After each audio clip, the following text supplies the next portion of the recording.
that a good poop? That was that was good. Do we need to get going fast to make sure you don't have to go again? Like, I mean, you're No, holding no, a no, no, screwdriver no, in your no. hand, so I'm worried you're feeling like you have to, like, bore yourself This is, out or something. Now, I don't know if I should be offended by this or not. God, if this is like, look, I love you so much, I'm not going to change you, I just need you to do something for me. Or if this is, look, you are polluting my lungs. I don't know what this is. She got me this stuff called potty potpourri. And basically what it is... No, do you mean Poopery? Yes. Yes. She got me poopery, and she said, look, I need you to use this from now on. She said, it's a little bit of both. Need It's a little this bit to of both happen. of those things. It's both. Yeah. All right, let me turn the air conditioner off and we'll keep It's going. really pleasant. She got me the lavender and lilac one. So Does it actually work? It really does. It really does. I mean, it's not like you walk in and you're like, oh, hey, it smells like cookies in here. No, you can still tell someone took a shit. It's just not like... It's just the blow has softened. Yeah, it's like, you know, it's like wearing Kevlar, you know, like, oh, a bullet hit me? I didn't even know. Like, no, you're still going to have some broken ribs. The bullet just didn't go through you and tear your lungs out. You know, it's like Kevlar. Yeah. It's... Right. I'm kind of upset that we didn't get sponsored by Poopery. Poopery. It's like Kevlar, sort of. It's like welcome. Kevlar for your poops. And you have to call it For your poop. poops? That makes it sound like you're preventing IED damage to your poops. I did some IED damage to my butthole. This needs to be the opening for the show, because we could get Poopery to sponsor the show. This has to be in the show. Wants to touch this show. I don't think Poopery wants a thing to do with this, and they make Poopery. Welcome to Riding the Pine, the only show where we don't... Take two. Oh. Welcome to Riding the Pine, where the only... Don't fuck with me. 3. Welcome to Riding the Pine, the only show where we don't do an episode for 2 weeks and jump right back into it like nothing changed. Ignoring our lack of professionalism is key to enjoying this show, folks. And producing it. I have myself, which is important, and I have Lou and John. John's back. Woo! Hey, back from episode 1. That was the only I thing can't believe had. it's been episode 1. So it's been a long time since we recorded. Like, what do we do? Is this the show where we talk about Doctor Who, or is this the sports ball show? I can't remember. This is the dildos we got on Amazon review show. It was only lightly used. Yeah. The glass ones are more sanitary, dishwasher safe. Yeah, they wipe Actually, off. They wipe off easier, but you know, it's such a pain going through TSA with those, man, because they're gonna pull it out and look at it. I give my last Amazon dildo 3.5 John Holmeses out of 10. I guess it's time for the rundown. Here's the rundown. Today we have an NBA Finals recap, because we didn't really talk about the NBA Finals whatsoever because we were on hiatus. We have NBA draft and trade news because obviously that happened recently. We have something about Johnny Manziel's lawyer because he's not bright either. And I'm going to show you guys the coolest goddamn thing that I have ever seen, and then I'll share it with you and we can discuss it. So first off, obviously, we have to talk about the NBA Finals because it was the biggest sporting event in June, I would say. And also, it was fucking fantastic. My prediction, I'm sad that David's not here. My prediction was Cavs in 7. Lou, what did you pick? Like I had Warriors in 6. Warriors in 6. And then David had Warriors in 5. Which granted, for the first 3 nights, looked like David was going to be right, and we were all sitting here saying, "Man, David's a fucking genius." And now we're all sitting here saying Jake lucked into a prediction. That's no. Wow. Cavs in 7 lucked into a prediction. Yeah, that was the underdog. Fucking, like. I just looked at the teams, and what did I say would happen, man? What did I say would happen? Exactly what happened. I said they're going to have to take care of Steph and Clay, obviously, and get all up in their business, and they're going to have to rebound well. And what did they do? As soon as Kevin Love goes down, that's the turning point to me, is when Kevin Love goes down and they're forced to put Tristan Thompson in. And they're forced to challenge him in the paint. Right, exactly. They and LeBron decides to be LeBron, and goddamn was he LeBron in this. Oh, he was the LeBroniest. There's no doubt about it. Yeah, he This was was so LeBron-y. this was his most. I mean, granted, he's yeah. already been a Finals MVP in the past. This was his most impressive showing in his career. Easily. And you know what's funny about it? Easily. It really outshined, which it should, but it really outshined how impressive Kyrie Irving was in this entire thing. Oh my God. Kyrie was okay. So obviously LeBron's doing LeBron things. In the series, he led both teams in points, rebounds, assists, steals, and blocks, total and per game, obviously, because I mean that's how those work.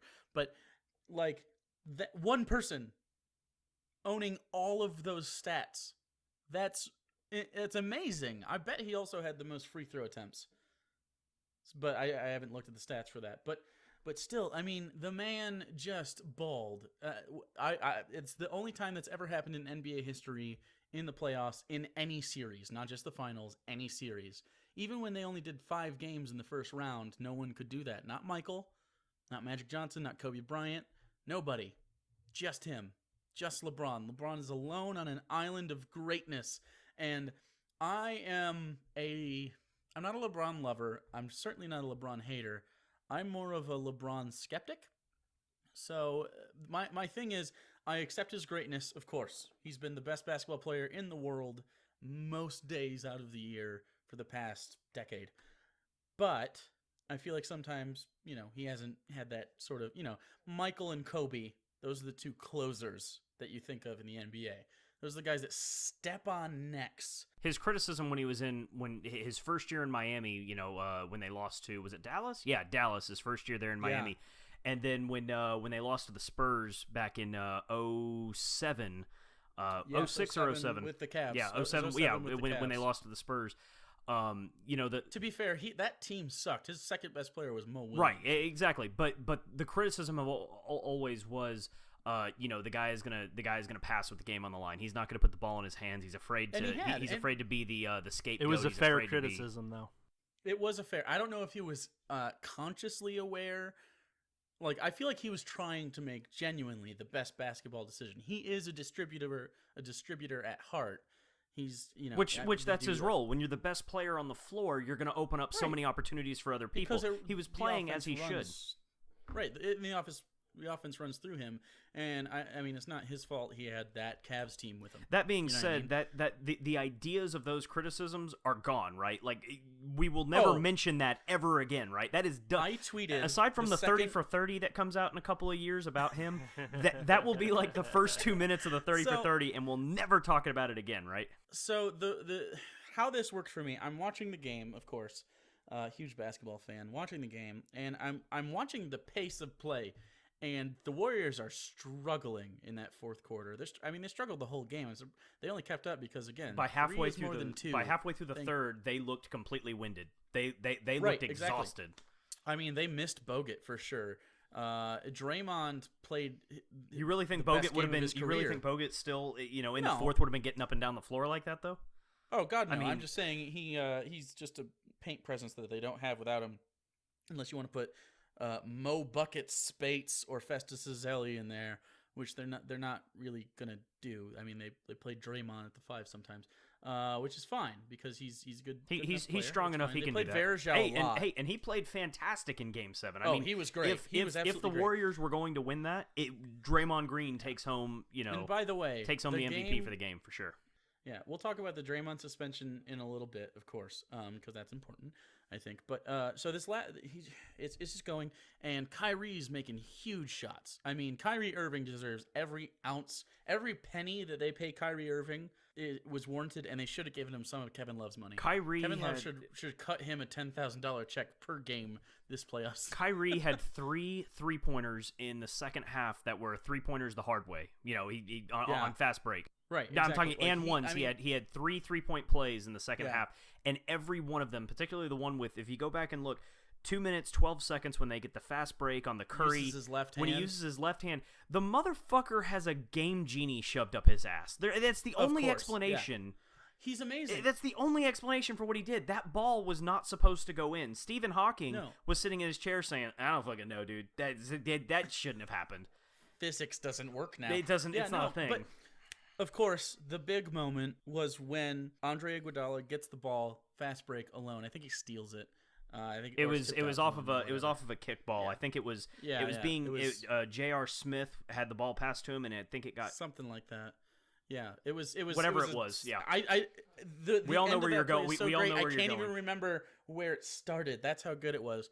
But you see LeBron trailing, and we've seen him block a million times, but you don't think we're going to get a Tayshaun Prince on Reggie Miller again. We got better than that, and I'm a Pistons fan. That play, to me, in my heart, was the greatest basketball play of all time. The Tayshaun Prince block on Reggie Miller in the Eastern Conference Finals to put them away forever. That's the greatest defensive play you're saying?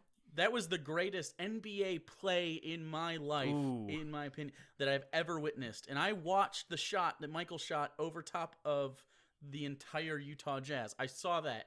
I bet my dad a Happy Meal about that game, and I won. But still, Tayshaun Prince, just because it meant so much. This play, I'm not a Cavaliers fan.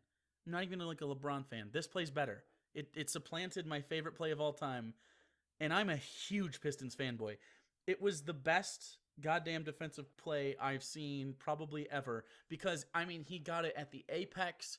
It was in the most crucial. It was Game 7 of the NBA Finals. Everyone's hating on LeBron. Everyone is like Steph Curry, Chef Curry with the pot. Like, fucking, he puts out these garbage shoes, but he's still the MVP. You have all the shade that LeBron has been throwing the whole time, and it finally comes to this moment where he's delivering a finals victory to the Cavaliers on the Warriors' home court. He's not supposed to win this game, and he does it anyways with that block. And then he comes back down, gets fouled, breaks his fucking hand probably, right? I mean, he comes down hard, right, and is writhing in pain. I thought that he had lost his forearm at that point. I didn't think he was even coming back in the game. Yeah, no, because he goes up for a dunk, and I thought he hit his forearm before I saw the replay.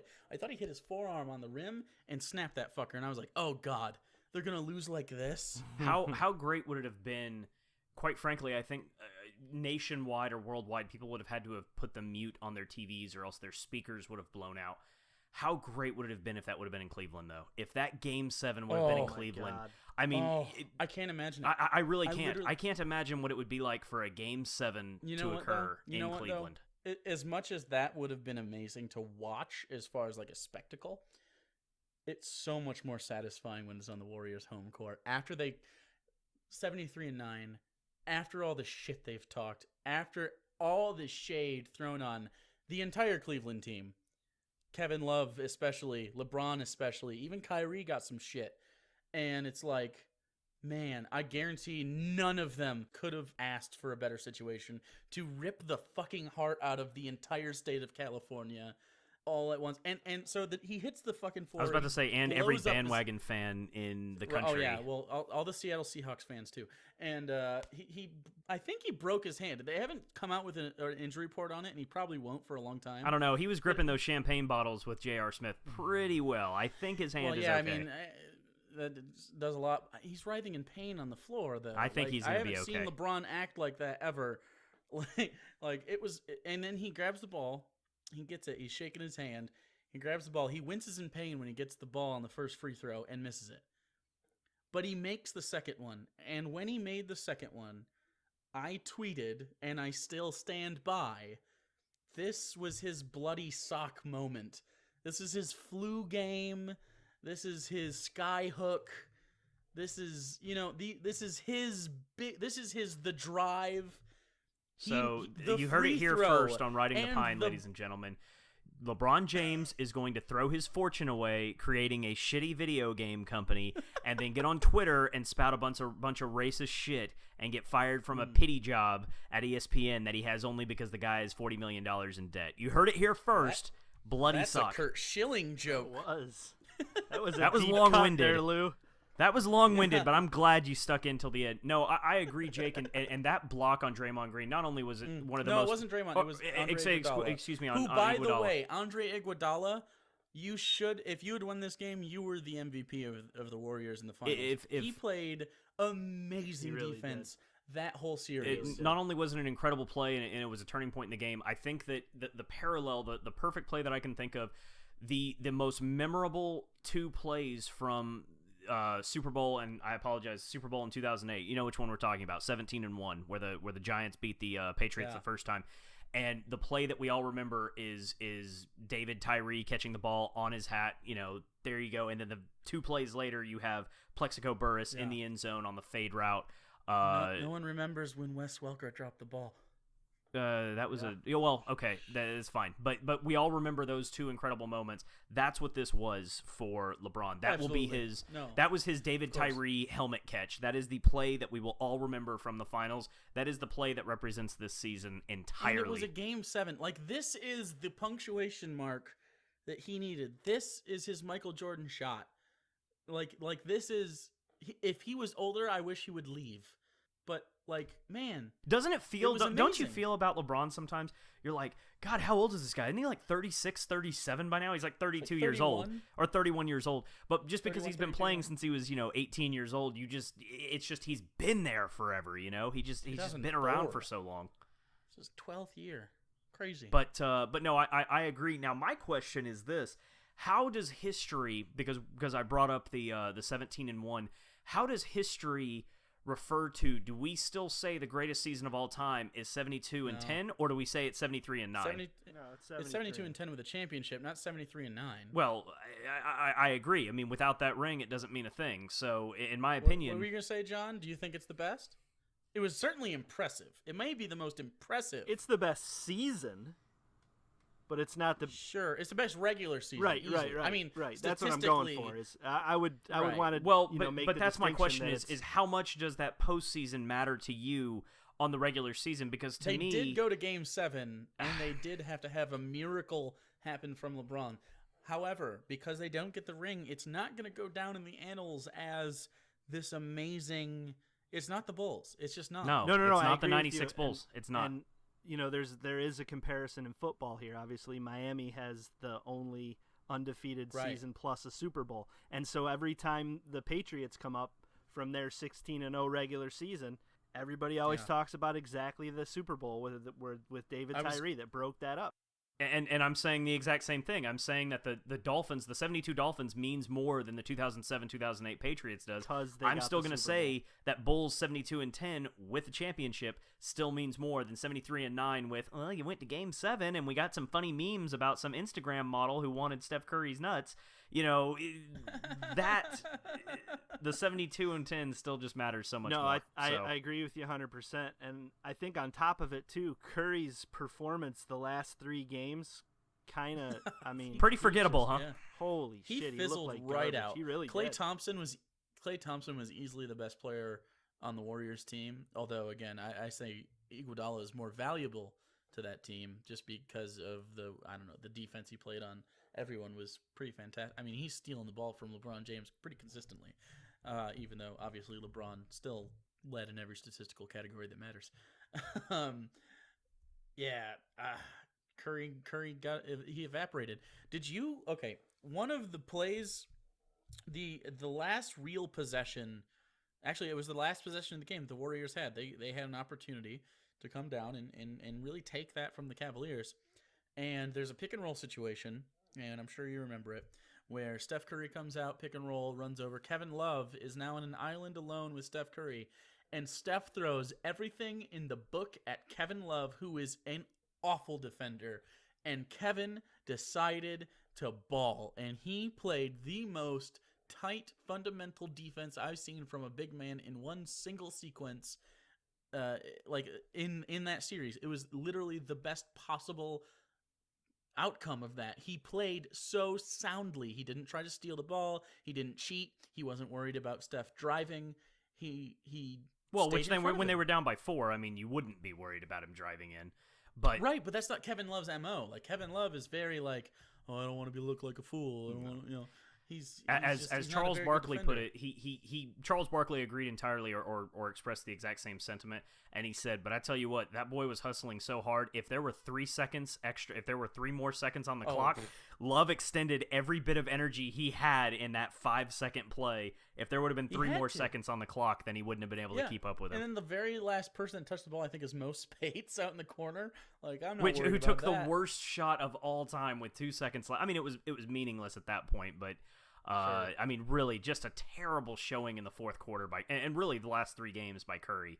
And that shows a team that is built that was built around him all season and was built all season to get him the ball, to get him or Clay the ball.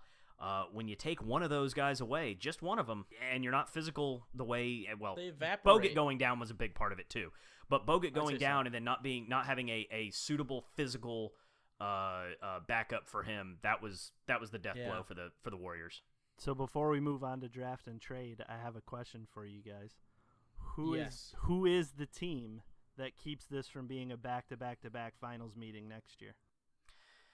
Ooh, I'd say the Oklahoma City Thunder, based upon the trade they made, and we'll talk about that a little bit later. But I would say the Thunder with the caveat of depending what Russ and then eventually KD do in a year. Russ has got to stay, and KD is probably signing a 1-1. Well, no, that's what I'm saying. Next year, I'm saying once Russ can do something. Oh the next season he's under contract. Oh, you're just talking about this. I was talking long term. I mean, I don't know if John was asking just this next season. I think the Thunder are going to be better than the Warriors, depending on, because the Warriors don't have a lot to work with, and they're probably not going to be able to sign Harrison Barnes, so they lose that guy. Sean Livingston is getting older, although he showed some resurgence. Bogut's not getting really any better. Mo Spates actually is easily their least valuable player, which is surprising. He is like a negative. He is one of the worst plus-minus margins in the league, which is surprising on a team that won 73 games. And I don't think they improved from this year. I think this was the year that they were going to be, like, they were clearly better than last year. Yeah. But now the Cavs come in with all their pieces. I fear that John was trying to get one of us to say the New York Knicks with Derrick Rose. I fear that's what John was going for. I was definitely not going there. Yeah, I actually have something about the New York Knicks later, but no, I was hoping you'd say the Orlando Magic because of all of the moves they made today. The Magic got Serge Ibaka. Yeah, I mean, I'm not gonna say the Magic are gonna win. I'm not gonna put their over under at anywhere near 35 games. So that's sketchy. Before we move on, I wanted to ask you guys 2 questions, and I'll ask the first one first. Draymond Green's that is typically how we do things. Yes. How much does it matter? Did the Draymond Green suspension for Game 5 matter? Because it feels like the Cavs would have won that regardless, because it wasn't really that close. Or do we think maybe they close it out? And maybe it took some steam away or something. I don't know. So I'll go ahead and go first because I know that Lou likes to go long. I don't think it matters because of how poorly Steph Curry played. I agree. I was gonna say if you looked at it, the Warriors shot 31% from beyond the arc in Game 5. So they need to shoot 40% to win usually. Yeah, well, that's my point. When their system is built around shooting 40%, I agree with John's sentiment. Curry was just so bad they weren't going to be able to score enough to keep up with him. And having Draymond out there, Draymond was going to go out there and hit 8 threes. That just wasn't going to happen. He wasn't going to go 8 for 12. So it's kind of ridiculous. So we're in agreement. So question number 2, was it the Curry 2 lows fault, the dad shoes that Curry came out with during the finals? Was it the fault of the dad shoes? They basically look like New Balance with an Under Armour thing on it. Yeah, they look like K-Swiss, but involved in athletic activity. K-Swiss. Remember they had the tongue that you could make white or red? Yeah, it was really bizarre when I saw those shoes. I mean, and I'm as curmudgeon-y and old as can possibly be, and I see things like LeBron's shoes, and I'm like, these are fucking hideous when I see these things with gold excuse me, leaves those are on Zoom them. soldiers. I don't know. I wear Vans, okay? I wear just basic, ordinary shoes. And I see these ridiculous shoes that these guys are wearing, and I find them hideous. But then Steph Curry said, he came along and he said, oh yeah, I'm not going to be outdone by LeBron. I will show you a hideous fucking pair of shoes, man. I tell you what, when my 78-year-old racist grandfather says, oh, that's a nice pair of shoes, I might grab a pair of those. I say, okay, there's a problem with this guy. Are you talking about the low quarters or the high tops? The lows, I didn't think they made a high top version. The white on white. Well, Curry 2s have it's a mid, but the Curry 2 lows were the dad shoes. Yeah. And yeah. So it officially makes me elderly that I'm looking at these shoes and want to wear them. Yeah, see, that's what I'm saying. Okay. They're dad shoes. You're a dad. It's fine. so we're all in agreement that it was probably the shoes, though. Yeah. It had nothing to do with practice time or scheme. Well, let me ask you this shoes. then. Moving forward with the Warriors, are they going to do? Yeah. Are they going to? What free agent acquisition are they going to be able to go out there and get? They're going to go. Well, it depends because they have enough money to sign a guy. They're not going to get KD this Kevin year. Durant. They're not going to be able to get him away from the Thunder. No, that's not going to happen. What I'm hearing is they're going after Al Horford, who was a nice pickup. You know, I think that's because he's going to be a Finals MVP. He's a really good player though. I mean, he's 15-10 most days, which is more than you'd get out of say a Harrison Barnes. So, and I feel like he would shore up the 5 position, and he can also shoot mid-range shots, so he fits their system well. Yeah, but it's pretty much Al Horford, the Hassan Whiteside, who doesn't really fit their scheme well because he's not a terribly durable big, although he'd be the Bogut because Bogut's probably gone. That team's gonna look different next year. I mean, you're still gonna have Clay and Steph, but everyone's getting paid pretty soon, you know. And that's just kind of how the NBA works.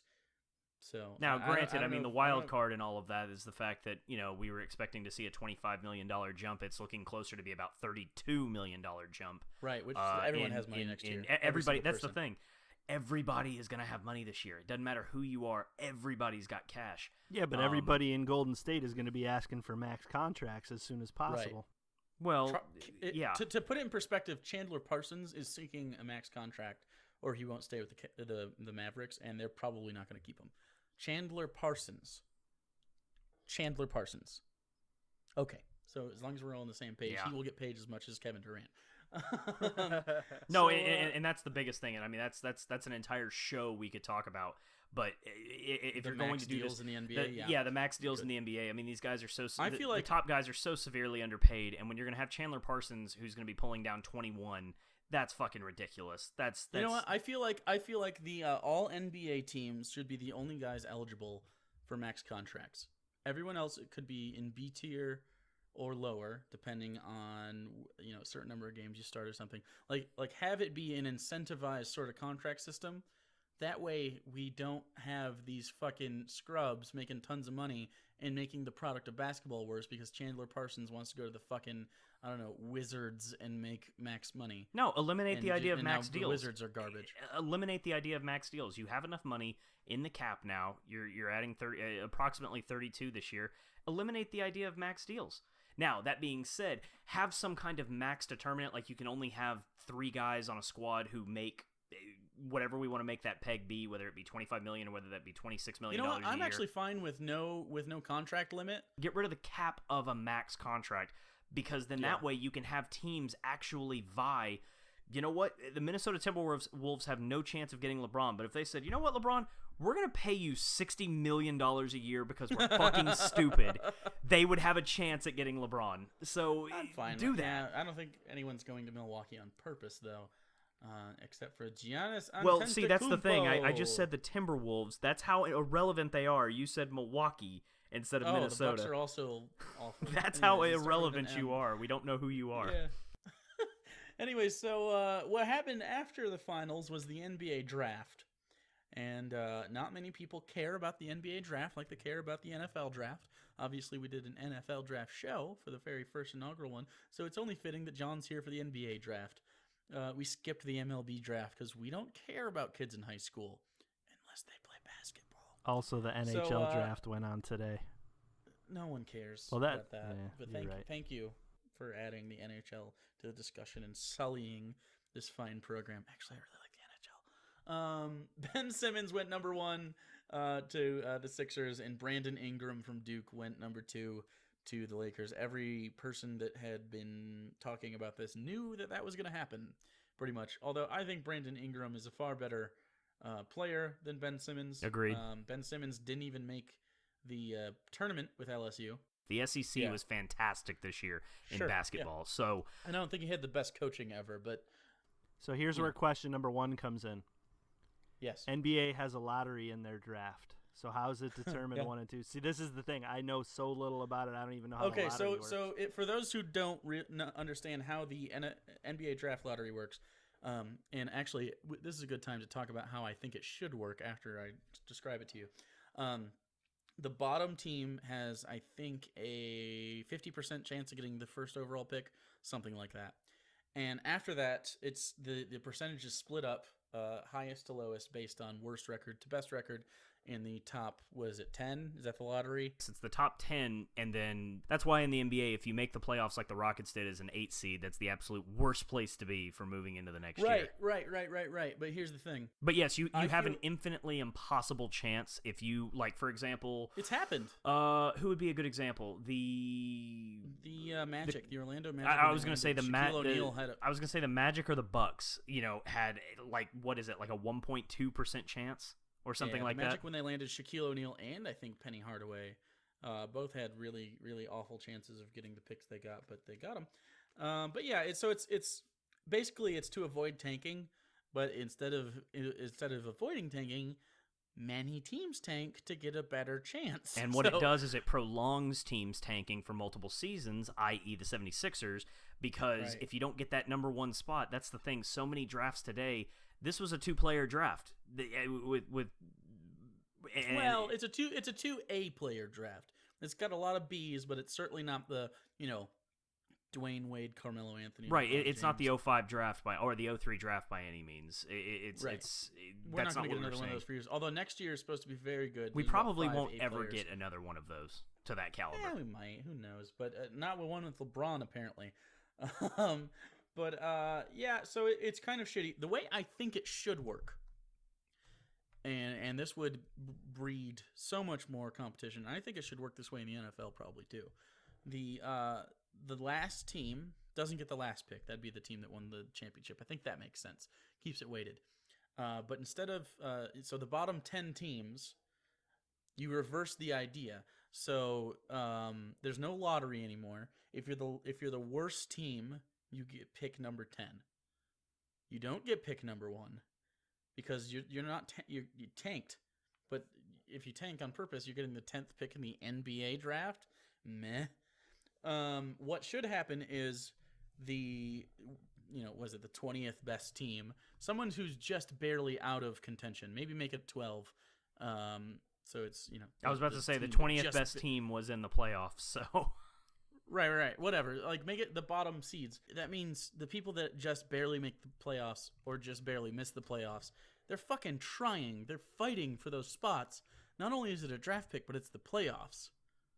And you can't get, hurt by making the playoffs. It makes you money. So everyone wins if you do it like that, and no more lottery. The lottery makes tanking happen, and I don't like that. And like I said, the lottery prolongs tanking, because if you're tanking like the 76ers have for the last several years and you wind up with the number 3 pick 3 years in a row or something like that, it's just going to prolong them doing this stupid strategy forever. My problem with that, actually, one of the biggest things they need to do is we look at the way the draft used to be. We need to have a deeper draft. That's the other problem. I mean, I would say the draft needs to be 6 rounds long, 7 rounds long. That being said, you don't have teams that are that big anymore. But now that we have a developmental system, now that we have the D League, there's no excuse for there not to be 6 or 7 rounds to the draft. I wish that there was a minor league system in all major sports. The MLB and NHL do the best job with minor league sports, in my opinion. Well, the NBA certainly has come along. I mean, with the D League. The NBA D League, no one goes to because they don't market it well. Put it in these little communities where they don't have any basketball, like Boise, Idaho, where I live right now. They would eat that up. They have a shitty D League team, and it just moved, and no one went because they don't fucking market it. But if you have like the affiliates here, you know, and you make it a AAA sort of deal, like they actually move players up into the NBA because you have such a rich developmental league, like, and have the competition be such where, you know, maybe rookies, you know, kind of like a mini camp thing, like send them down to the league. It's okay. Oh, so you're talking from a financial standpoint. You're saying I'm talking from a competition and financial standpoint. Okay. See, I wasn't thinking from a financial standpoint. I was just talking about from a quality of play standpoint. The D League has certainly made strides. Not every team has a D League. They share them. Correct. Yes. They can sign 10-day contracts through all those. Yeah. Building a semi-pro basketball stadium is not something that's going to be in every small town's. Most mid-major markets have the facilities required. Exactly. Like, because they have colleges and shit. You can do that. Well, they have facilities here. It's not a huge place. They have facilities all like you could have 3 teams in Texas, just in separate parts, or you can have them right in town. Yeah. It doesn't matter. Pretty much any city with over 50,000 people is going to have a War Memorial Arena or something like that you can put a D League team into. Shit. Right, absolutely. Where they do the wrestling. I really want that for the NFL. Can you imagine the product that we would get in the NFL if people had 2 years of seasoning? Like, man, like they're all pissed off that there's no quarterbacks in the league. Yeah. And like there's 15 good ones. Well, yeah, because they don't get any fucking game time. Exactly. Get them into a developmental system that plays NFL-type games and have your second offensive coordinator, like have a guy that works with the NFL team and then goes down to coach the developmental teams. Like, you could easily do. Can you imagine the Patriots farm system? Like, oh my god, it would be insane. It makes and it just makes me want to like cream in my pants if you had like the Boston Patriots playing AAA football. You know what I mean? Oh yeah, no, you're absolutely right. That being said, it's a great idea. That being said, I'm still amazed that like when the UFL was struggling along, you know, struggling along. I mean, they were dead from the outset. But I'm really surprised the NFL, as opposed to doing something like what you guys are describing, creating their own AAA system or creating their own farm system. If the UFL, if they would have just said, hey, you know what, UFL, we'll keep you afloat. We'll cut you a $5 million a year check to keep you alive. But we don't want you signing losers, has-beens like Maurice Claret. We want you to sign guys who are fresh out of college, who've had no NFL experience. That's what the Canadian Football League is trying hard to do, in the Arena Football League. But the Canadian Football League is a different brand of sport, though. But it's a different brand of sport. It's got wacky rules. Like, isn't it if you get a touchback, you get a point or something like that? It's weird. There's a couple of additional rules and players, but their kickoff actually, I think, is going on right now. I think, or not anymore. It's over by now. It's midnight Eastern, but I think their season started today. And I was just gonna say that the CFL kind of feels like it's become almost the de facto, because the guys that can't quite make it to the NFL usually end up in the CFL. Right. Yeah, and it's a pretty good product. It's not like the best thing ever. But, you know, if those guys had NFL coaches coming down and they were affiliated with a team, and you could sign, you know, $30,000 contracts for these guys. Oh, I mean, there would be guys who would be out there just for like $30,000 is the free. Minimum to play in the MLB. Yeah, on any AAA team, or I think AA team. I don't know what A-ball. And then once you get into rookie ball too, there's so many different layers to it. There's a lot now, of stuff. But that being said, I mean, look, if the NFL was able to keep NFL Europe alive for a decade, there's no reason that NFL Europe wouldn't work here, and just have it instead of, you know, like have it in the cities where they have arena football. You know, have it in Des Moines, Iowa. Have it in San Antonio, Texas. Have it in those places. These teams already have practice squads. So have those practice squad players that you sign be on the team, you know, the AAA ball, and have it be like, you know, 40 players, call it 44, so you can, you know, player and his sub on each side of the ball. You can even have full rosters. I don't care how you do it. That being said, I like the way that... I want like a system set in place where it's like the MLB, where it's like, September call-ups happen, and then there's a limit to the number of players, and they're only eligible for a certain number of time. Like, this is the time when teams that are like, 16-win teams, 15-win teams, you can coast and kind of put your minor leaguers in, let them play, get them seasoned in real NFL competition, don't worry about your other shit, and then, like they do at the end of MLB seasons when they coast, and you still get these really, really cool moments out of this. Like, You could even. I would like an off-season schedule for the minor league teams, as well. Like, I don't want them playing in tandem. I want football all year round, right, with professional athletes, and that way, say the Lions have some place in, I don't know, Grand Rapids is a good place in Michigan to have a football team. They have really good minor league hockey there with the Griffins. But you can have Coach Caldwell in the situation, like coaching up these kids, but you could also have like them learning the offense from Jim Bob Cooter, which is, greatest after Jimbo Fisher. That's the greatest name in the history of football. Jim Bob Cooter is amazing, and fitting up in Detroit. Right, but man, there's just so many ways to do it, and this is not an NFL discussion that we were having, by the way. We got off the rails. We did. And we started talking about that instead of the NBA draft. Football ruins Is there anything everything. you want to add? As far as the NBA draft, to the minor league, the one thing about the draft that I've absolutely loved the coverage of it, everyone has been tripping over themselves, from Michael Wilbon to Charles Barkley to Magic Johnson. Everybody has been tripping all over themselves to say how genius the Spurs are. Okay, look, you picked 29th. Shut the fuck up, okay? Yes, this kid looks like he could be. This kid looks like they could do something with him. Come on, guys. It's not in the top 10. Stop freaking out about it. Everybody has been tripping over themselves to say how genius the Spurs are at this point. He's just a big point guard that came from there. Everyone's giving him an A. And he can play behind Tony Parker for a year or two. The kid's gonna draw fouls. He's gonna get to the line plenty. He's gonna hopefully be able to distribute the ball. He might be good. Their biggest concern is, how do we replace easily the greatest big man in the history of the game in Tim Duncan? How do we replace that? And I think Shaquille O'Neal has a little bit to talk about. I will take Tim Duncan over Kareem Abdul-Jabbar. I will take Tim Duncan over all of them. He's one of the top 5 greatest players of all time. Oh, Tim Duncan is probably... Man, did you watch 90s Shaq, though? Dude was a gazelle, and he was just dominant. Yeah. Anyways, he didn't... Granted, Tim Duncan has amazing skill sets. He can distribute the ball. Oh, yeah, no, he's not the toughest guy in the world. Amazing offense, rebounds, of course, all the shit. But also the longevity at which he was so dominant. I mean, Shaq was dominant from 99 to 04. 99, no, 90. The day he came out in the NBA. I was still in high school. He was dominant.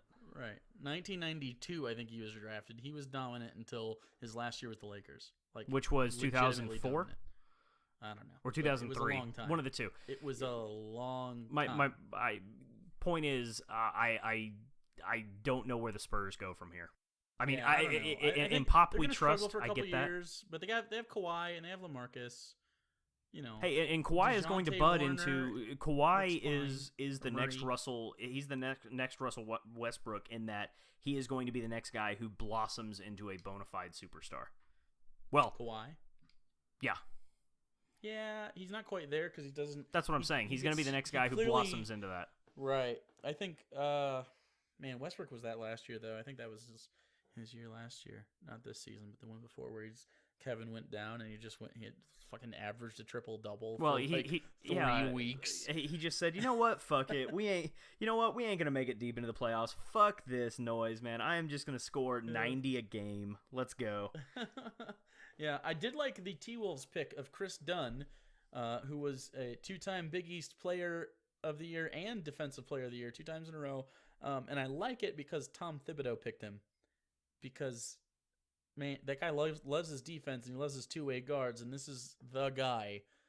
I feel like it was a really good pick. And the T-Wolves suddenly look like they have a basketball team. Ooh, let's not get ahead of ourselves. Oh, come on. They have Andrew Wiggins. Oh. And Ricky Rubio, who was being shopped around. And some other good players. Karl Anthony Towns, big cat. I He's was good. And I think Kevin Garnett's retiring, but maybe he'll come back. I was really surprised how, and it shows you how, Jake, you made the comment of, well, there were a lot of B's in this draft. I would disagree and say there were a lot of B minuses or C pluses, because I was really surprised how quickly we got into the European and international market when the Suns took Dragan. That's not always the bad thing. I was so surprised how quickly they got into the international market. Dragan He's been talked Bender about for like 2 years, man. He's a good player. I mean, he's not really going to be on the floor in Phoenix next year, is he? This is just a draft and stash, right? They're going to keep him in the Croatian league or the Italian league, right? Oh, probably. It's going to be a Rubio thing. Okay, yeah. They're going to keep him there for the next 2 years and bring him over. Yeah, I was just really surprised we got into that so quickly. That being said, one guy who everybody is talking about from that international market is Ante Zizic, who the Celtics took, another center out of Croatia. Was that like the 28th pick or something? It was like the 23rd, 22nd pick, something like that. And the Boston fans went nuts. They were so pissed about this. They were just disgusted that they would take a draft and stash guy. I think they were all wanting to go after Damian Jones or somebody like that, who got taken late, who got picked up a little bit later. But Ante Zizic, Jay Billis was talking about this guy, and he says he thinks that this guy draft and stash for maybe a year, and then he's going to be on the floor in Boston. He legitimately thinks that. And Ryan Russillo, who I respect for his basketball opinion, has said the same thing. He said this guy, he's a legitimately good player, and he's not your he's typical... like NBA ready with his body. No, that's the thing. When I saw him, and granted, I mean, I'm sorry guys, I don't pay attention to the Croatian league. I'm sorry, okay, yeah. I just lost all basketball cred. So you've really I just lost all basketball cred. But I saw this guy, and I said, and they said his name. I said, holy shit, where did that kid go to school? I've never seen him before. Because he's not your typical European player. He's not, 6'9" and 112 pounds. The guy looks like he could have been in Terminator 4 if they would have made. I mean, the guy is fucking jacked. The guy is built like a brick shithouse, and he will. He's not gonna have to put on a whole lot of muscle mass. He's got an NBA ready body. I'm trying to figure out what 6'9", 112 pounds looks like. Barbie. It looks Barbie. like Auschwitz. Just think Auschwitz. Yeah, remember Schindler's List? That's what it looks like. But everybody is saying a lot of positive things about this guy, except the people who live in Boston. Boston is fucking that's pissed. How Boston works. Boston always works like that, man. They're never happy. I'm sure. Like, I don't know what the reception was when they drafted Larry Bird there, but they were probably like, "Oh, but he's white though." What do you think about Isaiah Whitehead dropping as far into the second round as he did? I didn't know where he was gonna go. Why did he drop? By the way, does he have character issues? No, I mean there doesn't appear to be any kind of character issue. There doesn't appear to be any kind of problem. People were just a little worried about his toughness, and people were a little worried about his ability to stay on the court and not be injured, I guess. But yeah, everybody really had him. Everybody really thought that he was going to be up there towards the end of the first round, and he drops to 42nd. So, dropped midway through the second. Yeah, I don't know. I didn't really think, Isaiah Whitehead wasn't a name in my head. I mean, what did he shoot? 37.9% from the field. I think that's probably the answer. Yeah. When you're that inefficient in college, it's not a good look in the NBA. It's probably not going to work out that great. The Celtics already have a guy that's really inefficient that they drafted last year. I think Terry Rozier that they got from Louisville. He shot like 30% this year, or 31. That's not going to cut it. You need to be up in the 40s for a guard. The guy I'm most excited about personally is Henry Ellenson from Marquette. He's basically Kevin Love, and the Pistons picked him up late. And man, it made me so happy. Pick number 18. They're getting A grades from everywhere. I like him because he's going to be next to Andre Drummond and like Tobias Harris and all those guys. it seems like a really good fit for the system. Yeah. And he doesn't necessarily have to come in right away because we have a 4. We have Marcus Morris, who he's decent. So man, he looked really cool. And Marquette's not necessarily a huge school, but that's where Dwayne Wade's from. So maybe he's white Dwayne Wade, right? Right, guys? No. The guy who I'm the most excited to see, I mean, granted, because we didn't get to see him all that much in college because he was, one of the one and done guys. But obviously, Jamal Murray was the biggest story in basketball a year ago. Sure. With all the drama about where he was going to wind up, and of course wound up with Calipari there in Kentucky. I'm really excited to see what he can do. I mean, he's basically going to be able to. Nuggets, though. He's on the Nuggets, but I mean, when the guy is shooting 47 or something like that % last year, 47% last year, shot 40% from 3. In college, that's insanely impressive. So he'll work on his shot. He's their only 3-point shooter at this point. I was about to say he's their only 18-foot jumper at this point. So yeah, they're not very great. They have Manimal though. The Manimal, who I wanted, but instead we drafted I don't remember, someone awful. But there's also Thon Maker, who the Bucks took. He is 7'1", and I was looking at this and I think I saw it somewhere, but that gives the Milwaukee Bucks 6 players over 6'10". Holy 6. shit. If you put that down to 6'8", they have 9 players over 6'8". Wow, that's a lot of biomass. Yeah, and they're all playing too, because I assume Maker's gonna play because they don't really have a true center. I mean, John Henson's probably that, but they also have Miles Plumlee, who's a decent backup. They have Greg Monroe, Steve Novak, who is that small forward. John Henson, which is he's more of a banger down low, and then of course the Greek freak Giannis Antetokounmpo. I think Jason Kidd just wants to hang out with big people. I don't understand. Jason Kidd's like what, 6'5"? He was a tall point guard. Oh really? I thought Jason. I would have had Jason Kidd like 6'3". Yeah, he's 6'4". I mean, he's probably actually like 6'2". Yeah, exactly. Yeah, he was billed at 6'4", so he's probably like 6'2". I'm convinced he just wants to have an entourage, because that being said, despite the fact that he hasn't played in 6 years, he's still the most VIP person on the team.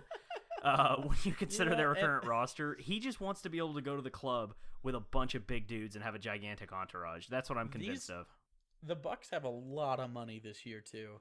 So I'm looking at the roster right now. Their most expensive player is Greg Monroe at $16.4 million. Their second most expensive player is from your alma mater, Chris Middleton. He's making $14.7 million. Why? He's not even that good. He's just decent. He's like a $5 million player. Like Jabari Parker is making $5 million. Oh. Granted, he's still in his rookie contract. But Giannis is making $1.9 million. The best player on their team is like one of the lowest contracts. The NBA is so silly with their contracts sometimes, man. OJ Mayo, who is garbage, $8 million. Just garbage. Oh, man. That's expensive garbage. But as far as the draft was concerned, I mean, look, at the end of the day, it really was a 2-player draft. I still think that I still want to see what Murray's going to do. I'm still really excited for him. I think the Nuggets made a fantastic selection. They finally have a perimeter game with a 19-year-old who's coming out for his first game. Now they've got a perimeter game. That's what it was. But no, I'm at the end of the day, it comes down to Ingram and Simmons, and I agree. I think Ingram's going to be the guy in LA for a long time. Yeah, man, I don't know. This NBA season's, I'm sad it's over because it was so good. You know what the most disappointing thing, looking back, if we do a retrospective on the playoffs, is? The most disappointing thing to me was the Clippers. Was seeing CP3 and well, it's kind of the Blake Griffin and Griffin going down.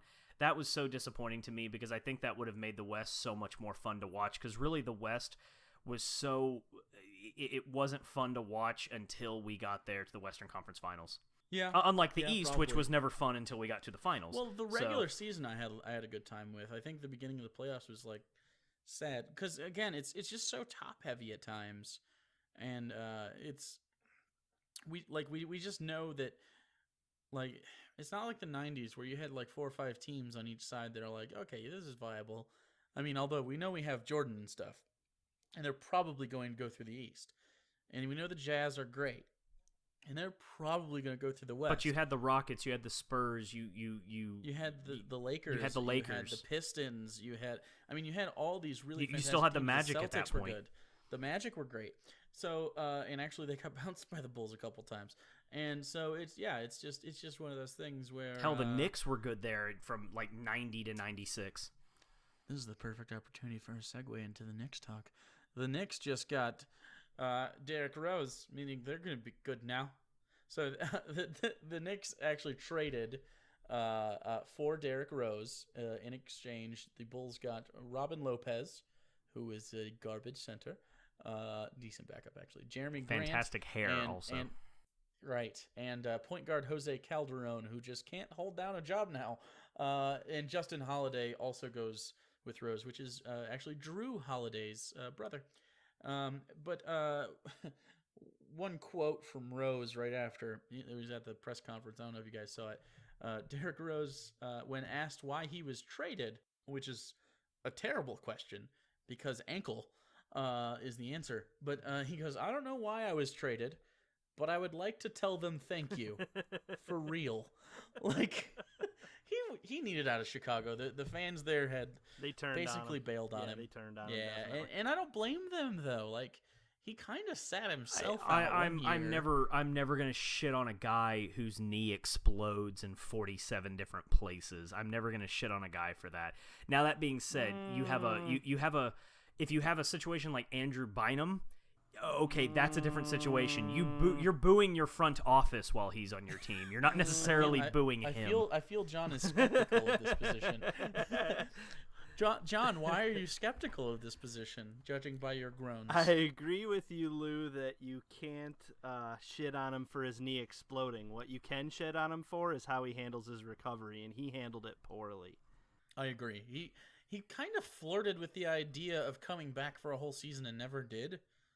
Oh man, Adidas, those ads they ran for an entire season of I'm here, I'm back. Man, Adidas they bought so much fucking ad space on television for that. Yeah, it was not a good situation. No, you're right. It was a bad situation, but I mean that entire organization was toxic from what was going on with all the shit between Thibodeau and Noah. Yeah. It was just a complete disaster. Noah's probably going to Orlando, it looks like. He'll be in Orlando. Actually, you know what? I'm really surprised. You know what would be an incredible place for him to be, in my opinion? Orlando, because he went to Florida in college. Right, and his coach at Florida was Billy Donovan. Oh, is that his name? I don't have any idea. Don't look at me. Wait, what did I say wrong? What are you talking about? You didn't. I was... I feel like it went without saying that his name was Billy Donovan. Yes, we know. Okay, so winding up in Oklahoma City, I think would be a fantastic destination for him. Yeah, because maybe. the last time that the guy didn't look like a fucking felon was when he was at Florida, which is saying a lot considering Florida's history. I think you mean Miami. That guy killed a guy. Anyways, yeah, I don't know. So are the Knicks better? I think they're Derrick Rose is better than Jose Calderon, right? Well, if he's better, if he's right? on the floor, If you go by Phil Jackson's sentiment, they're better because this should revitalize Carmelo, according to him. Well, I would say it definitely would revitalize Carmelo. Now, here's a question I have for you. I saw this from ESPN analyst Jameel Hill from podcast His and Hers. She's adorable. I love her. She's awesome. Isn't she great? She's so cute. But some people are gonna be like, I fucking hate Jameel. Shut up. No, she is bae. She's cool as shit. She is my chocolate lady. So just throwing that out there. Actually, she has like the most beautiful boyfriend I've ever seen in my whole life.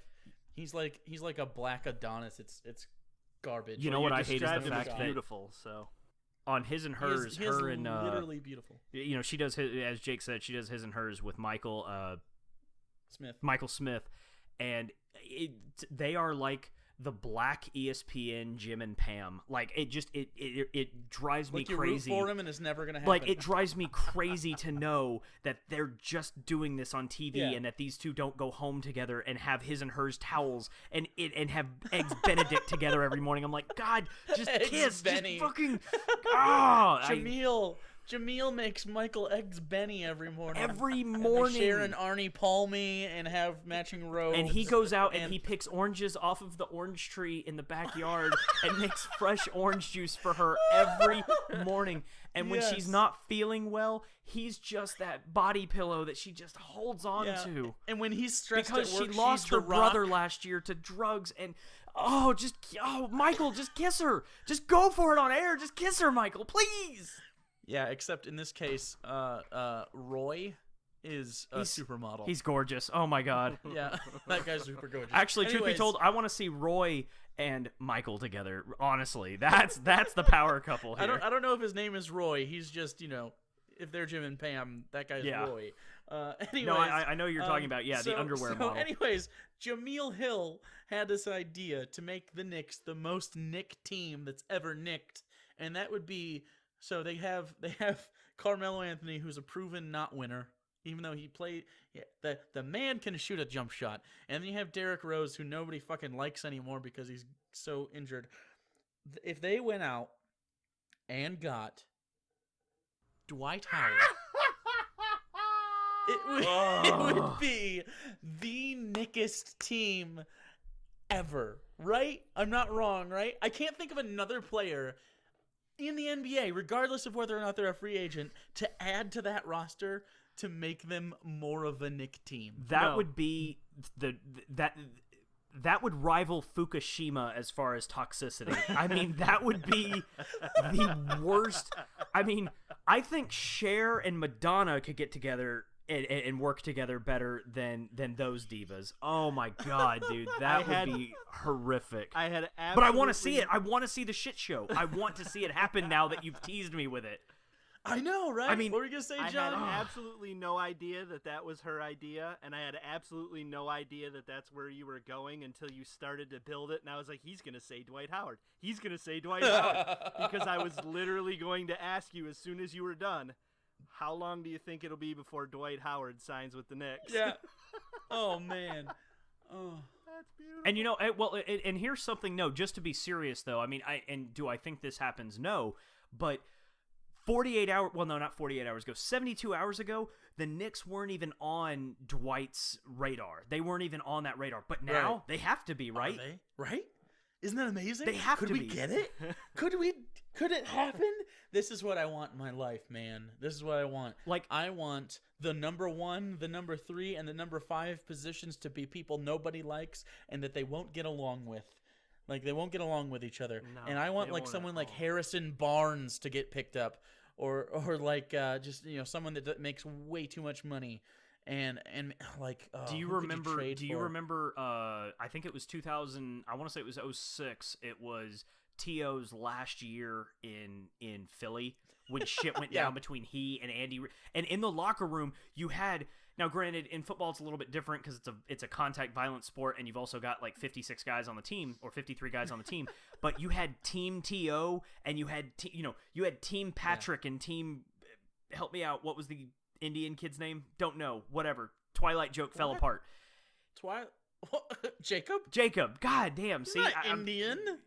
Oh, Native American Indian.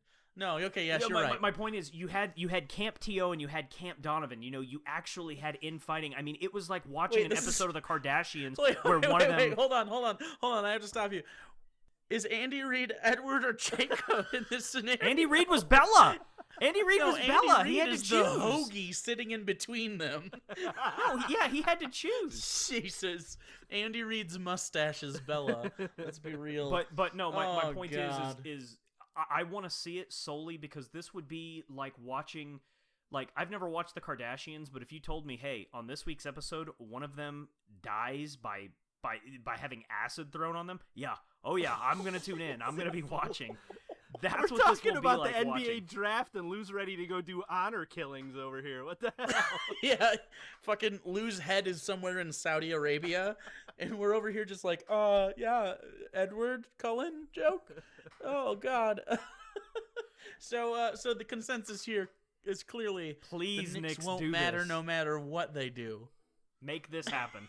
I feel like Yeah, Dwight. if Dwight Howard ends up on the Knicks, I'm buying a Knicks jersey. Oh, It's oh, happening. yeah. Like and not just one jersey that just says like Knicks, like Rose. It's gonna be like Rose Anthony Howard, like with a hyphen in between.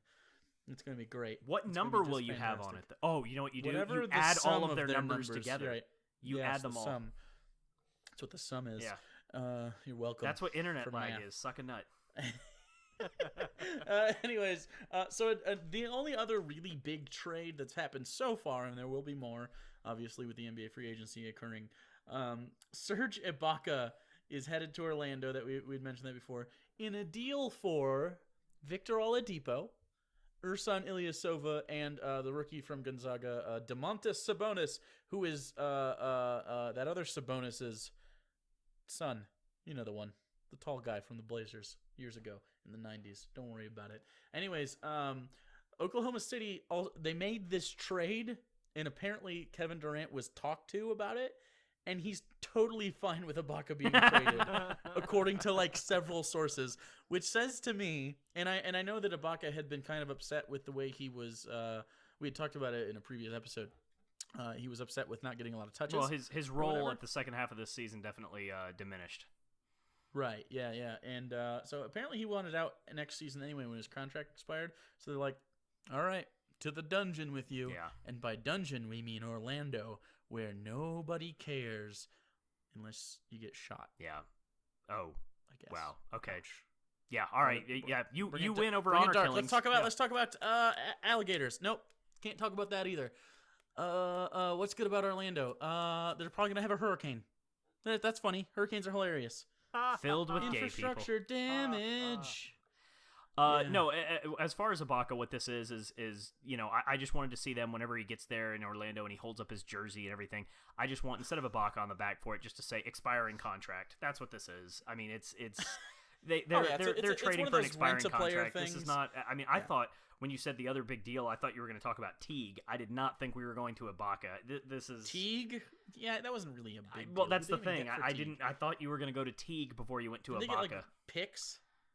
Jeff Teague is a nice player. Well, He's not the Ibaka. Jeff Teague thing, I think it was the Pacers, Hawks, and Jazz. It was a merry-go-round, Yeah. and he was just Okay, the talk most about that notable. He was just the most notable player from it. Well, why don't you get the details on that while I finish talking about this? I like Domantas Sabonis, but I really like Victor Oladipo finally having a nice defensive number 2 on the Thunder with Russ and Durant. And, I mean, they got Ersan Ilyasova, who could stretch the floor. But obviously, I mean, you're going to have the stash bros, being your bigs, right? So you're going to have Steven Adams in there banging around because he's clearly earned his spot. And you're going to have Enes Kanter, hopefully getting better on defense. But Ersan Ilyasova can score the ball. He was on the Pistons not too long ago, maybe this season, when they traded him. He was part of the Tobias Harris deal, actually. He's a nice player. He's a decent role player.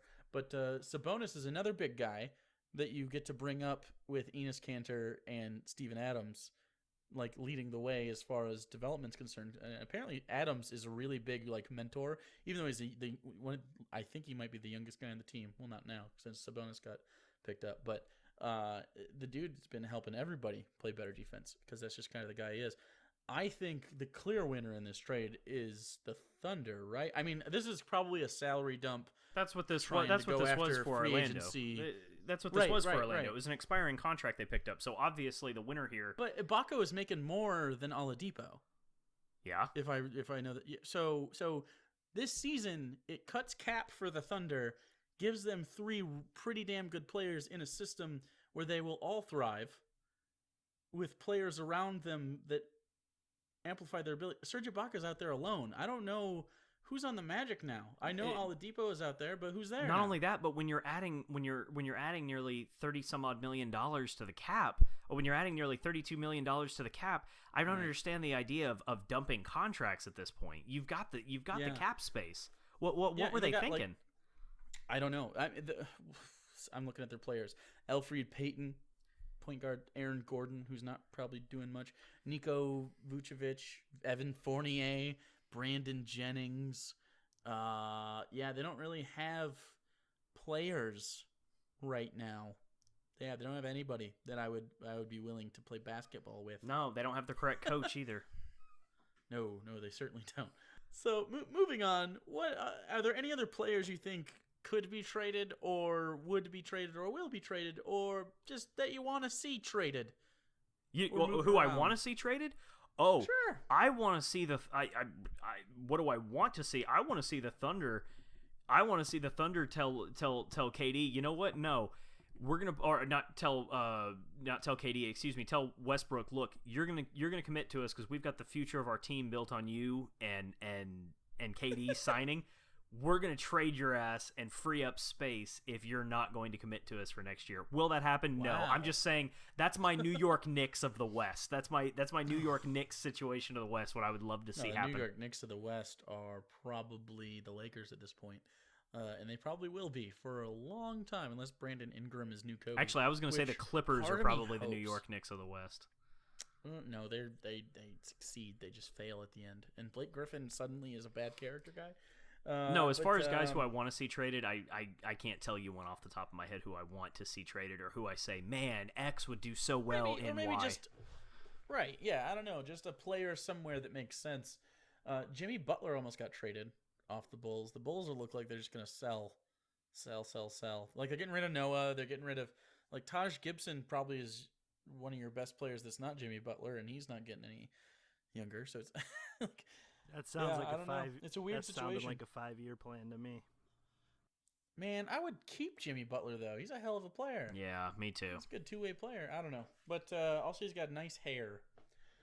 Hair is really when I decide whether or not I'm gonna keep you around. It's always very symmetrical. It's not like flamboyant or anything. It's got nothing really special going on. It's just like, you know what I want to see? I want to see him and Antonio Brown from the Steelers be the kid in play of this generation and Antonio remake. Brown has like that fucking the juice box sort of. We're remaking Ghostbusters and all this other shit. Let's remake Don't Be a Menace. Let's go ahead and do it, and let's have it be with Jimmy Butler and Antonio Brown. Do it.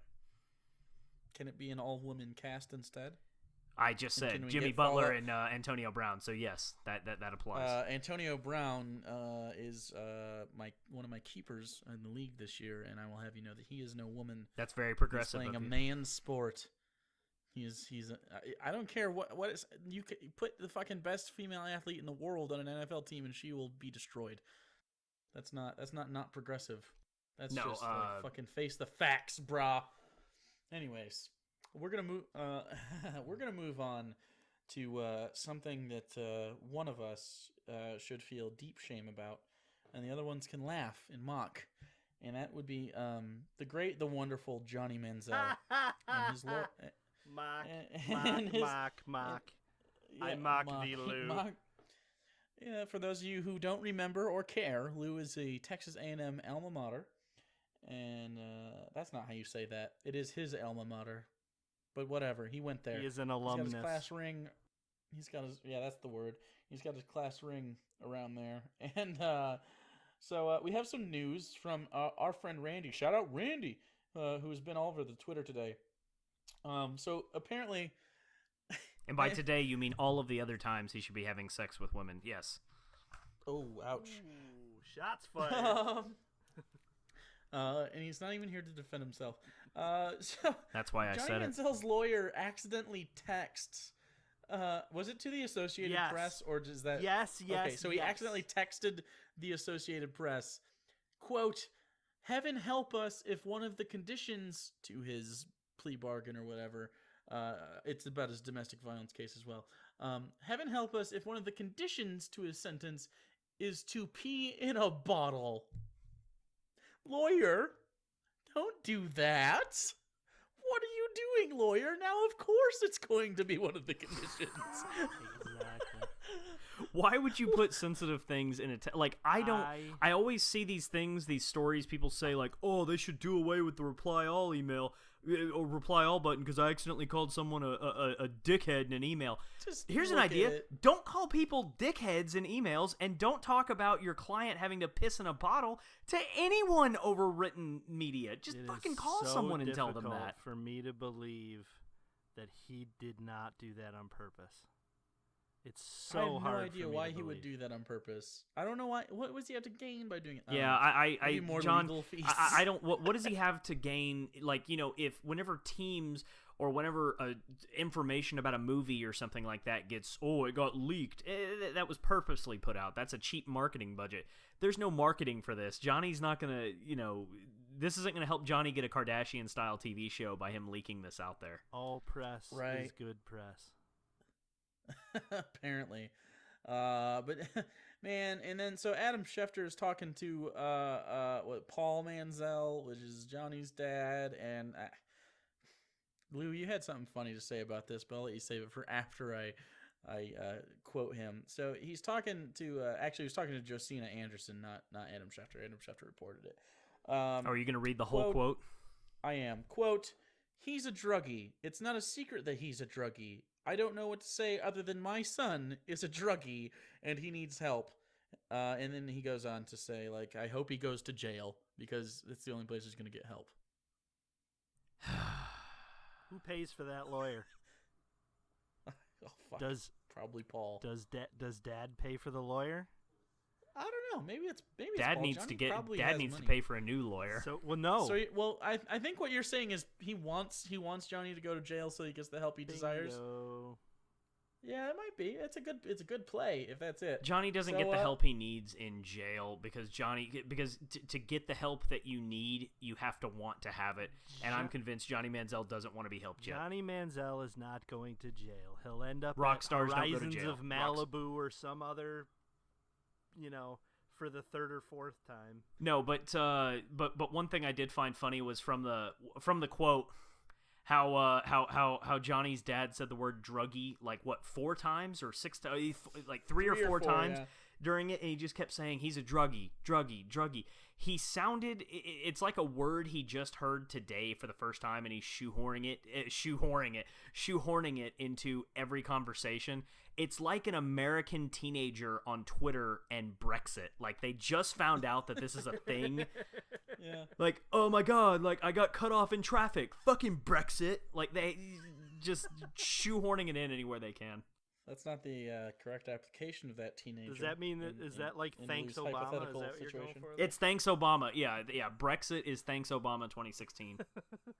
Are people saying Brexit as a pejorative at this point? Are they like, Brexit when they like stub their toe? No, I think no. I'm just saying that like you see all these people. I think everybody from America specifically who's talking about Brexit on Twitter knows a lot less. Whichever side you're on, whether you're pro referendum or anti referendum, I think both sides from America know a lot less than they think they do about the situation. It's funny because the world economy is crumbling. Well, because I was with British family on her side of the family today.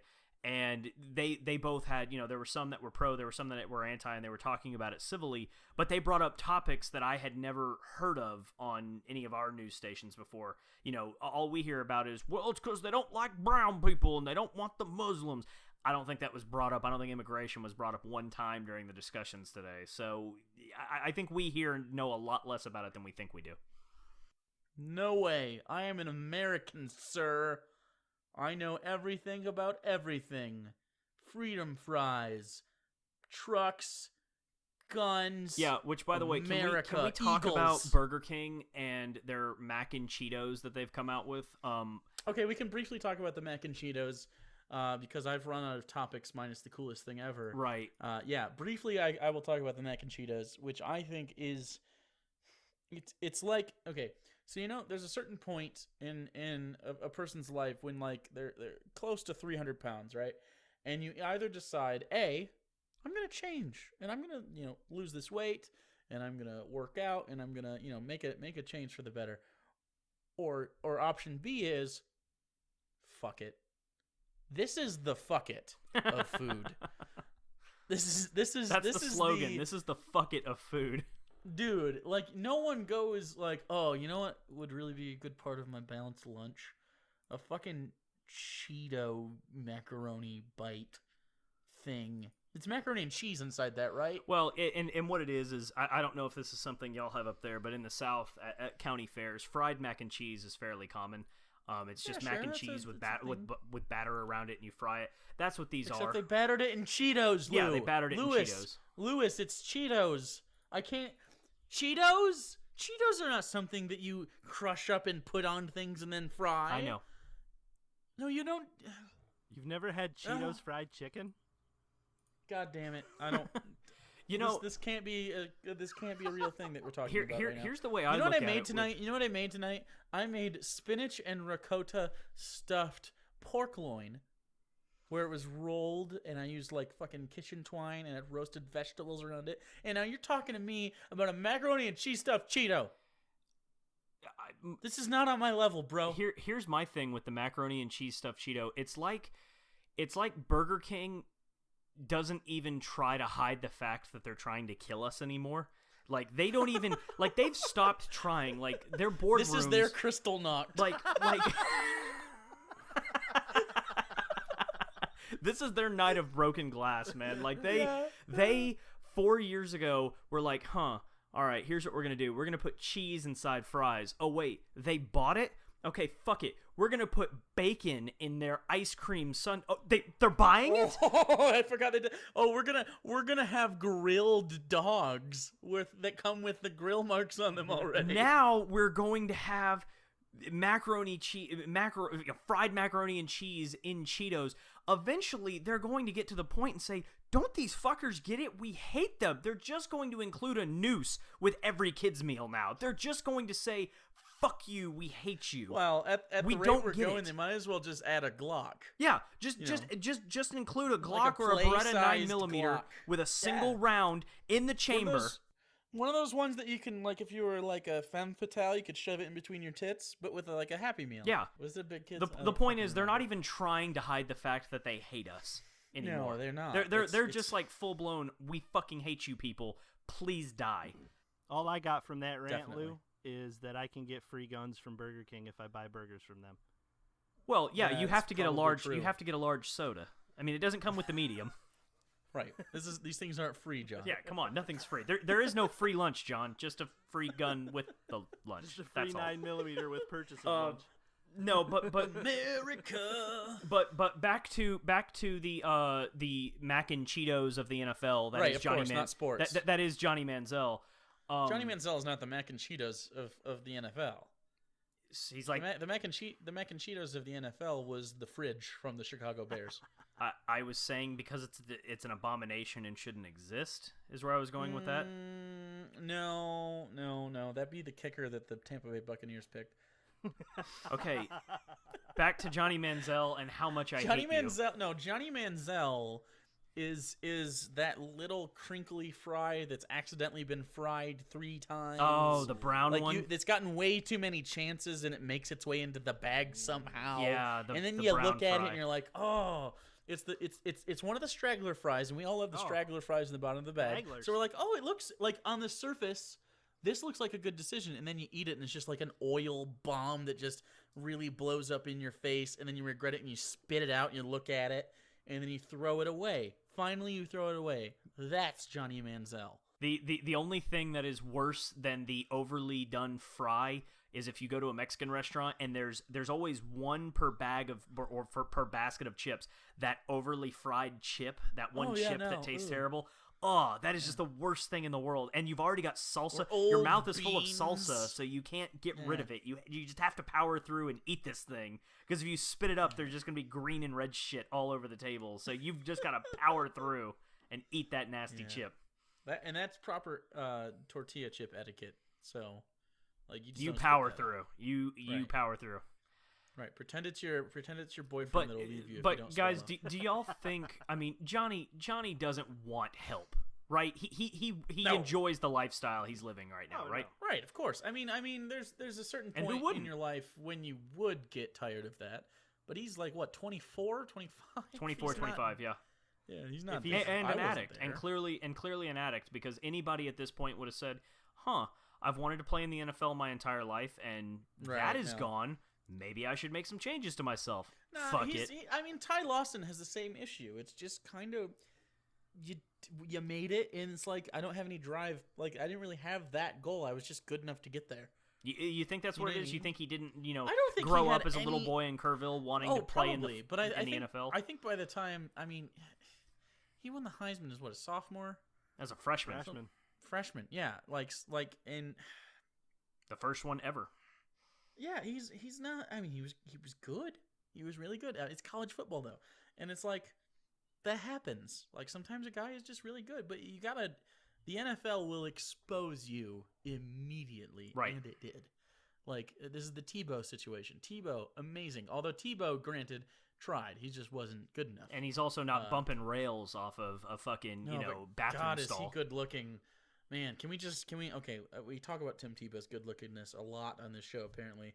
For a bunch of straight guys, we sure are gay. Gorgeous. But Tim Tebow, man, he went and one of his high school teammates was actually at the Orlando shooting and actually got hit. He went to the hospital and hung out with them, and the fucking shot they took was like candid, sort of like, hey, turn and take it. And he's like, oh, okay, I will. Most photogenic son of a bitch on the planet. He's gorgeous. I don't understand. He's fucking gorgeous. Like, now, here's a question, though, about Johnny that was brought up, and actually sure. our good buddy Randy brought this up. Because I asked the question, when the lawyer accidentally sent that text to the AP, sure.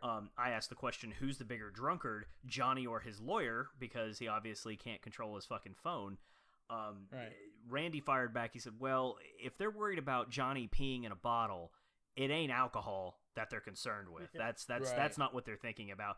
I mean, what are we thinking this guy is doing? Just like party drugs like coke, or do we think that this guy has gotten into hardcore? Because I mean, if you see pictures of him, TMZ has pictures of him. He's lost a shitload of weight, dude. Yeah, but coke will do that. Yeah, though. coke will do that. Yeah, meth will do that to you too, and his face looks pretty rough. I wouldn't say it's meth. Meth is kind of a poor people, backwoods sort of like. He's from drug Kerrville, Texas. Yeah, keep going. Keep going. Come on. No, yeah, but he came. I from realize money. that, but he's not currently there. He came out of. Right. Yeah. He's always been rich. So I mean, it's just kind of it's one of those things where. It's probably coke, stuff like that, ecstasy. He's probably just he's just drinking his food instead of actually. Like he looks run down. I agree with you. He looks rough, man. Tired, but that's kind of. I mean, he kind of had that white trashy facial hair anyway, so it doesn't help. I mean, he's having a Charlie Sheen sort of situation going on, man. He's just going real hard all the time, and he hasn't stopped. Like, and he doesn't give a fuck. He just doesn't care. Like, he knows everyone's around, and he's just like, yeah, fuck it. I'm gonna party, man. And Jake, I agree with your assessment of 2.5 Men. Yes, I would compare 2.5 Men to the Cleveland Browns. It was that bad. And honestly, I hate to bring it down for a sec, but it just speaks to the issue of how big of a problem addiction can be for somebody when they can be staring it in the face and watching their entire life crumble around him, and he's just like, oh, what the fuck ever. Yeah, man, and like we said, we probably wouldn't talk about him unless he died, but now they're like his family's trying to get him to go to jail so he won't.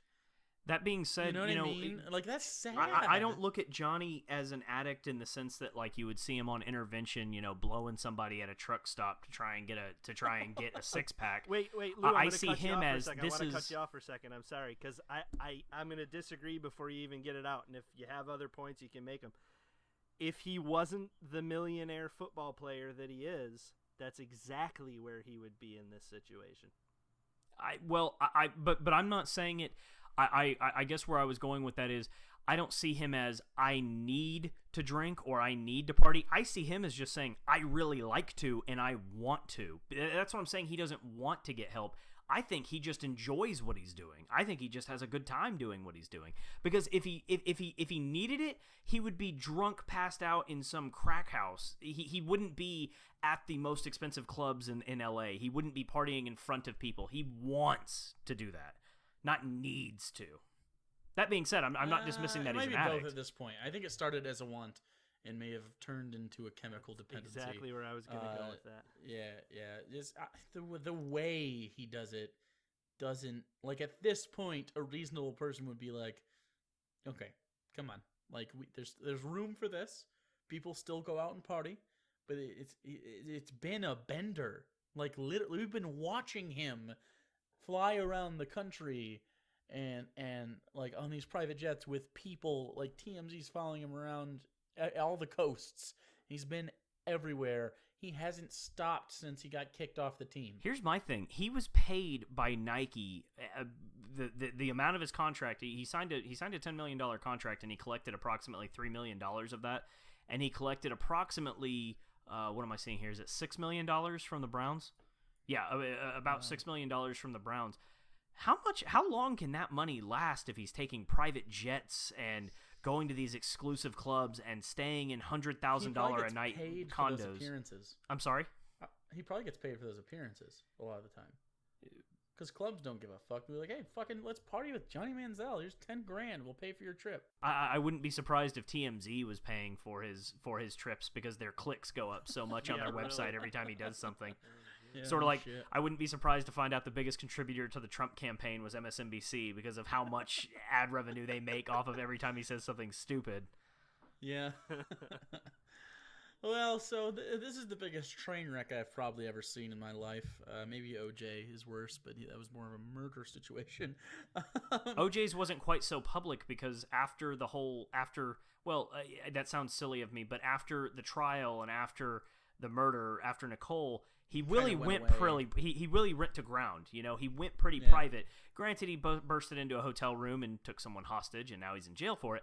But for about 10 to 15 years there, he really went to ground. He wasn't seen at clubs all the time and everything. He was a very rare appearance anywhere. And also part of that was because he was a pariah. Part of that was because he was seen as this horrible person. No one likes OJ. So, but Johnny, he's the biggest thing I think also with Johnny is he's got a support system of enablers around him. You know, he's always got these fucking dude bros around him that are encouraging him to do what he's doing. Yeah. Well, let's lighten the mood. Here's what's going to happen. I'm going to share a video with you guys, and I want you to click on it at the same time as me. This includes you down in the viewership there. So look down in the description box, and I want you to click on this video and just cue it up. Make the volume just a little bit lower. Maybe spread it out so you have it, half window size each. Does everybody have it up? I have the link up. I have not clicked it yet. You should click it. Oh, okay. John, do you have the link? I sent it to the G+. I have it up. Thing. There's a Target ad. Am I going to get abused in a bathroom now? Yes. Oh, good. Thank you. Excellent. And just put the volume to, I don't know, 25% or something, roughly. Eyeball it. That way you can hear each other. So once the ad is done, you should have a 000, see a guy and a lady, a little young lady there, sitting there, and we're just gonna wait that out. And you can tell by the title already, since you're there, it's pulling a tooth out using a live squirrel. Oh my god. This is so cool. I couldn't not share it with the world. This only has 21,000 views as of right now. 51. This is gonna go viral. Oh, it has 51,000 now. 51. Since we started talking about it, it's gotten 20. Our recorded podcast is going so hot that people who aren't listening to us live know what we're talking about and are watching it now. Ouch. Okay, so are you guys ready? We are going to press play in 3, 2, 1. So, and she's so, like, this little girl is so complacent and so compliant with this. Well-dressed dad, by the way. Well-dressed. I thought he was a rabbi at first, and I thought this was going to be like a proselytizing video when I first saw him. He looks very Orthodox Jew. Yeah. For those of you who are on mobile and unable to do so, it's a guy and his daughter. and they're on a park bench in a public place, and he ties a string around her loose tooth. She's probably what, like She looks like she's about 7. Yeah, 8, 9 years old. Yeah. And so what the idea here is to get one of these squirrels in the park that are used to people and they get fed all the time. The idea is to get one of them to pull that little girl's tooth out because they have a string tied to a granola bar. And the That's idea so that cool. the What a squirrel cool is going to pick it idea. up and run away. And so this little girl sits there like a champ, and you'll notice she gets a little skeptical, like, I don't know if we should do this. Those are some big squirrels coming up around There here. are some Holy big smokes, ass those squirrels are. too, yeah. But this girl just sits there, and now I want you to watch for something because the squirrels are going to toy with this for a little bit until they get up on the one's going to get up on the bench in a second. When she sees the squirrel get up there, she looks at it, and then she prepares her mouth by spreading her lips away from the fucking string. It's so funny. So the squirrel is up there right now, and you kind of see, and like here it is, and she kind of moves it she around, does. and then Oh, like Predator, she's pulling her lips apart. yeah. And so the squirrel finally takes it and goes boop, and just pulls it right out. Nice. And he takes the string, and she's like, "Oh shit, my tooth!" And so, look at it. That is amazing. It fucking pulled it out. It's so great.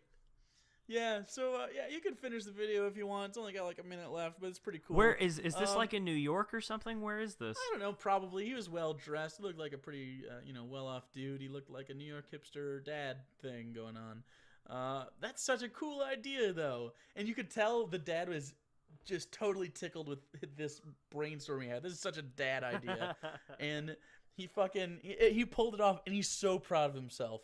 Meanwhile, his girl's mouth is bleeding. And here's the best part. She is administering the, quote unquote first aid. She's the one who's putting the Kleenex in her towel mouth. on her mouth to stop the bleeding. Yeah. Not him. He's like, honey, are you okay? Look at the squirrel. He's still got the granola. Hey, kid, stop crying. Look at the fucking squirrel. It's great, and obviously he's a pretty cool dad. I mean, he takes the tooth on the string over to her, and she goes, "Ew, man, this is the coolest thing I've ever That is seen." pretty awesome. For And sure. she gave him a fist bump. Yeah, it was pretty cool. I was so happy about that. That's just a cool little moment I found. You're welcome, world. You're welcome. So how do we ruin this in our usual way? How do we make this horrible? I don't think you do. What? I have one question, and yes, we can, John. Yes, we can ruin this. Don't doubt my abilities I to be disagree with your sadistic. skepticism about my ability to ruin something wholesome. What? And the question I pose to you, gentlemen, and the audience is: what animal would you use to pull the tooth out of a child? And the correct answer is a lobster. And it just uses this little pincher thing to fucking yank that out. Is the tooth already loose, or is this a of punishment for course the the child? tooth is loose. Oh, I didn't know If it's if you wanted me to punch a child's tooth out. Did the child put the wrong toppings on your burrito? Yeah. Because then the correct answer is My fist. Mike Tyson, Yeah. who was an animal. That's racist. Or a donkey or something. You could kick it with like a mule or a horse or something. No, but what animal? What animal are you pulling a tooth out with? A squirrel is pretty damn... Like, that took a lot of faith in squirrels. Are we You know what I we mean? destined to get the tooth back? Like, do we want to have Sure. the tooth? I don't know. How do you want to do Because it? if Doesn't not, matter, really. I would want it to be, I would want to take my son or daughter to the 50-yard line during the national anthem of an NFL game. Whenever they have like a falcon or an eagle come in and fly onto somebody's arm, I would want them to put it on, and as that eagle flies away over the stadium, carries my son or daughter's tooth away with it. I think that would just There you be go. America as fuck. That would be pretty cool. It would be even better to put the string and connect it to one of the stealth fighter that flies over. I'd want a shark just because it seems ironic that a shark would be pulling teeth. A shark. Sorry, I Well, had to make a Nice that's- biology joke there, I had John. to make we a bad appreciate it. dad joke after the dad video. Actually, when a shark actually grows teeth its entire life because it loses themselves. Because that's how sharks work. Have you guys seen Shark Week? I've seen Shark Week. My name's John. So, I like yeah, Shark that's Week. it. Everybody likes Shark Week. You can't. Sharknado, July 31st. Sharknado 4. It's happening. So now Poopery and Sharknado should be our sponsors. We have none. Anyways, I think that's probably good. That's a good episode. Put a little bow on that with a little tooth pulling. You know, dentistry is actually the second idea we had for a podcast. And it was going to be called Pulling Teeth with the Boys. Yeah, it's just such a saturated market. There's too many teeth pulling. There's too many. You would just be white noise in the tooth pulling podcast. In the dentistry podcast game. Yeah, no, it's tough. It's tough sledding up there. So we decided to do sports instead. And you're never going to catch up to like the Wisdom Tooth Boys and them. You're never going to catch up. The Molar Brothers. You're never going to catch up to those guys. No, man. oh God, no. Brace yourself. So we went from literally pulling teeth to your guys' senses of humor. Nice. Oh, ouch. That hurt.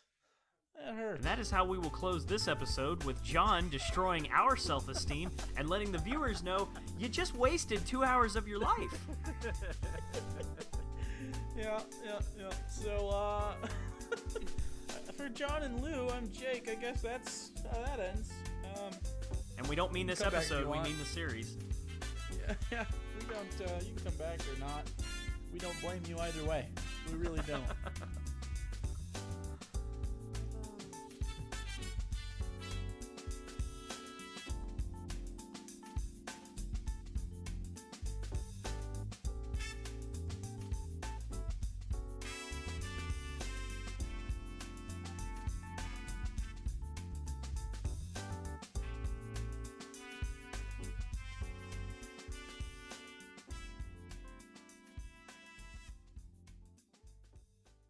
I did some IED damage to my butthole.